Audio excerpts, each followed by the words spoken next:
Hello guys, welcome back to KKD twins official YouTube channel. So ఈ రోజు మేమైతే సామర్లకోట భీమేశ్వర స్వామి రథోత్సవం దగ్గర అయితే ఉన్నాము. అండ్ ఎవరికైనా ఈ డ్యాన్స్ పేరు ఎవరికైనా తెలిస్తే నాకు దయచేసి కామెంట్ సెక్షన్ లో తెలియచేయండి అబ్బా, ఎందుకంటే నాకు ఈ డ్యాన్స్ నేమ్ తెలీదు. అండ్ చాలా అంటే చాలా ఇష్టం నాకు ఆ డ్యాన్స్. సో సంబరం అంతా చూసుకొని ఫైర్ క్రాకర్స్ దగ్గరికి అయితే వచ్చేసాం మేము.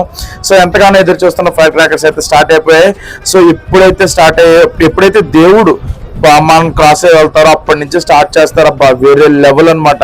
సో మేము బాగా ఎంజాయ్ చేసింది ఏంటంటే చైనా రింగ్. సో ఇదే చైనా రింగ్. సో ఆ చైనా రింగ్ ఏంటంటే బ్లాస్ట్ అవుతున్నప్పుడు కానీ తిరుగుతున్నప్పుడు కానీ దరిదాపుల్లో ఎవరూ లేరు, అలాగే ఈత చెట్టు దగ్గర కూడా. అండ్ మా చిన్నప్పటి నుంచి మేము నాకు దాన్ని చూసి భయం వేసినప్పుడల్లా ఏంటంటే స్నేక్ అండి. సో ఇప్పటికీ కూడా నాకు దగ్గరికి వెళ్ళాలంటే భయం. సో ఎంతమంది అయితే ముందుగా విజిట్ చేస్తారో దయచేసి కామెంట్ సెక్షన్ లో తెలియజేయండి. అండ్ ఇదే ఫస్ట్ టైం చూస్తున్నట్లయితే మా వీడియో లైక్ చేయండి, షేర్ చేయండి, సబ్స్క్రైబ్ చేయండి. Thank you.